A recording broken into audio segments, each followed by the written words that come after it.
Para se të fillojmë me videon, do ju ftoja të abonoheshit në kanalin ton Thënie për Jetën dhe të klikoni sipër ziles për të marrë njoftimet e videove tona më të reja.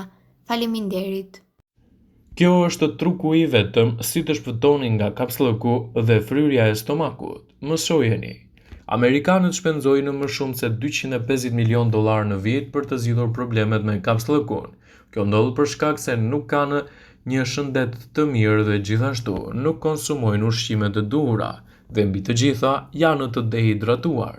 Në këtë video do ju tregoj më disa mënyra të shpejta sipas health.com të cilat ju ndihmojnë të liroheni nga kapsllëku dhe të mos vuani nga këto shqetësime të tretjes.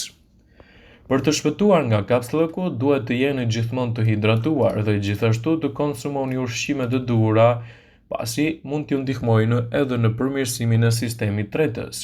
Një mënyrë është të pini çaj me limon dhe mjaltë. Përgatisni një çaj duke shtuar mjaltin dhe limonin në ujë. Mjalti është një qetësues dhe gjithashtu ndihmon për të zvogëluar thartirën e çajit të shkaktuar nga limoni. Limoni vepron si një stimulues natyral për sistemin tretës dhe ndihmon në largimin e toksinave nga trupi. Gjithashtu pini më shumë ujë në dietën tuaj. Burra duhet të pinë të paktën 3.7 litra lëng dhe gratë 2.7 litra lëng. Kjo për shkak se jashtëqitja e thatë dhe e fortë është shkaku më i zakonshëm i kapsllëkut, dhe pirja e mjaftueshme me ujë do ta mbajë trupin të hidratuar si duhet dhe do ta bëjë më të lehtë kalimin e jashtëqitjes. Uji dhe lëngjet e frutave janë të mira për të luftuar kapsllëkun. Lëngjet e dardhës të mollës janë laksativ të butë natyral, kështu do të bëni edhe një zgjidhje më të mirë për dietën tuaj. Shmangni nga dieta juaj në rast se vuani nga kapsllëku. Pijet me kafeinë dhe sodat, pasi ato janë diuretike, dhe në vend që të hidratojnë trupin tuaj, ato në të vërtetë do të lëshojnë më shumë lëngje nga trupi juaj. Në dietën tuaj, nëse vuani nga shqetësime të forta të kapsllëkut, atëherë duhet të shtoni gjithashtu edhe ushqimet me fibra.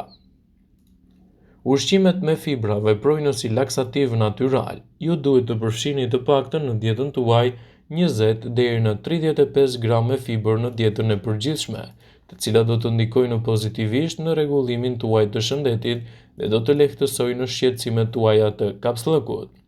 Produktet që janë të pasur me fibër janë lakra, mollët, fiqt, drithrat, krundet dhe fasulet e zeza. Farat dhe arrat të tilla si kungulli, susami, luledielli dhe farat e lirit janë gjithashtu burime shumë të mira të fibrave. Kujdesuni gjithmonë që të hani më shumë element ushqyes. Mos hani fara liri nëse vuani nga çrregullimet e gjakderdhjes, problemet të zorëve ose presioni të lartë të gjakut. Nëna shtatzana dhe ato që ushqejnë fëmijën me gjit duhet t'i shmangin këto produkte. Për të përmirësuar shëndetin e zorës së trashë, përfshini kosin dhe ushqime të pasura me probiotik, sidomos edhe ato dushi, të cilat do të ndikojnë në përmirësimin e shëndetit të zorës. Por qëndroni larg produkteve të tjera të qumshtit. Edhe pse këshillohet të qëndroni larg produkteve të qumshtit nëse vuani nga kapsllëku. Kosi bën përjashtime. Kosi përmban probiotik të cilët janë mjaft të mirë në stimulimin e jashtëqitjes dhe shpeshtësimin e saj dhe daljen pa dhimbje. Mënyra si qëndroni i ulur në shtëpi ka ndikime tek jashtëqitja juaj. Të gjithë ulemi me shpinë drejt 90 gradë me kofshët tona, por kur kofshët dhe vithet tona bëjnë këndin 90 gradë, muskuj që ndodhen në fund të zorrës së trashë lodhen dhe nuk lejojnë që zorra e trashë të hapet si duhet. Mënyra e saktë për të ulur këtë është të mbështeteni përpara në mënyrë që shpina juaj të jetë në një kënd 35 gradë në lidhje me kofshët tuaja. Kështu do të sigurojnë edhe një mburojje më të mirë të sistemit tuaj. Në rast se vuani nga shqetësimet e kapsllëkut, atëherë duhet të jeni më të kujdesshëm me mënyrën e qëndrimit, gjithashtu edhe me atë që zgjidhni të shtoni në dietën tuaj. Kapsllëku është një shqetësim i cili mund të ndikojë gjithashtu drejt për së drejti në peshën tuaj. Kapsllëku mund të ndikojë gjithashtu edhe në efektet e imunitetit dhe krijimin e shqetësimeve të forta të tyre.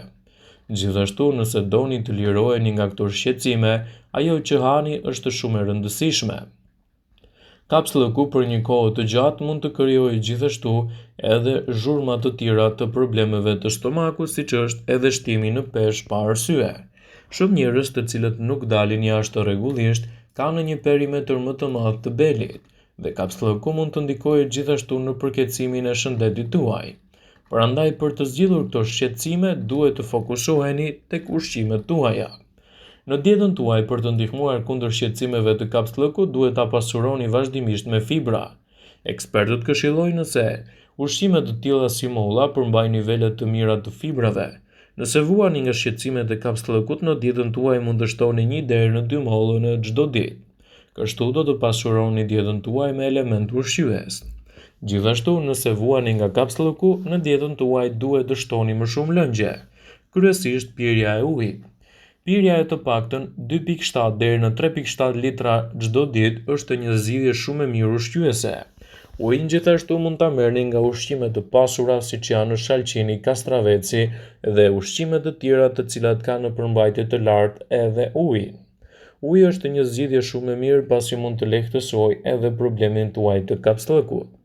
Në rast se vuani nga problemet e jashtëqitjes, nuk duhet ta mbani atë për një kohë të gjatë, dhe nëse vjen nevoja, duhet të shkoni menjëherë në tualet. Pasi kështu mund të krijohet edhe shqetësimi i problemit tuaj të kapslëkut.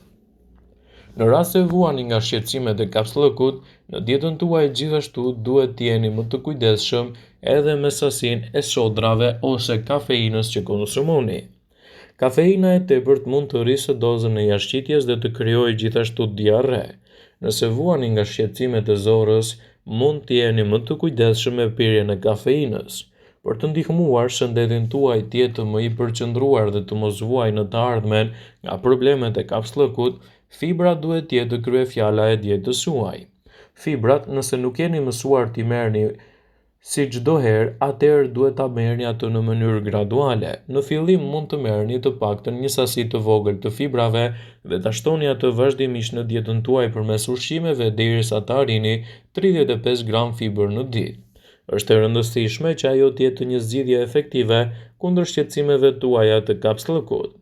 Fibra është një alternativë natyrale për personat që vuajnë nga shqetësimet e kapslëkut, pasi mund të ndihmojë shumë në këtë aspekt.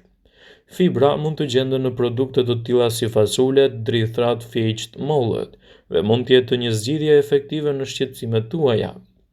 Gjithashtu, përveç ushqimeve që duhet të shtoni, ka dhe ushqime që duhet t'i evitoni nga dieta juaj. Ushqime të tilla siç janë edhe nën produktet e qumshtit mund të ndikojnë në përkeqësimin e shëndetit tuaj, pasi mund të krijojnë vështirësi në jashtëqitje. Gjithashtu, edhe shtimi i lëngut të kastravecit ose dhe kastravecave në dietën tuaj do të jetë një mundësi e shkëlqyer për të përmirësuar sistemin tretës, pasi është një mundësi hidratimi dhe gjithashtu mund të lehtësojë edhe problemet tuaja. Kastraveci përmban nivele të larta të ujit dhe të fibrave, së bashku këto të dyja lëndë ushqyese janë thelbësore për ndihmën që mund t'i ofrojë lëvizjeve tuaja të zorëve dhe të promovojë një shëndet më të mirë të tyre. Duke promovuar bakteriet e mira të zorëve, do të ndihmoni në rregullimin e lëvizjeve të zorëve dhe të parandaloni gjithashtu edhe shqetësimet e kapslëkut. Në rast se vuani nga kapslëku, duhet të evitoni nga dieta juaj kriprat e tepërta, pasi ato do të ndikojnë drejt për së drejti në aktivitetet tuaja dhe do të sjellin shqetësime të ngjashme. Prandaj, në raste të tilla, është e rëndësishme të qëndroni larg produkteve të forta ushqyese, pasi mund të ndikojnë gjithashtu edhe në përkeqësimin e shëndetit tuaj. Është e rëndësishme që në rastet se po vuani nga kapslëku të konsultoheni me mjekun tuaj.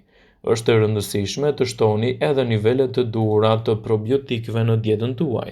Probiotikët janë një zgjidhje shumë e mirë. Ato mund t'i gjeni te kefiri, turshit, madje edhe te kosi. Janë bakterie të mira të zorëve të cilat hidratojnë trupin dhe ndihmojnë gjithashtu në stimulimin e një tretje më të mirë dhe efektive. Vëmendje, ju bëjmë me dije se informacionet në këtë video kanë për qëllim që të plotësojnë, të mos zhvendësojnë këshillat e mjekut tuaj ose ofruesit të kujdesit tuaj shëndetësor, dhe nuk kanë për qëllim që të mbulojnë të gjitha përdorimet e mundshme, masat paraprake, ndërveprimet ose dhe efektet e tyre negative në shëndetin tuaj.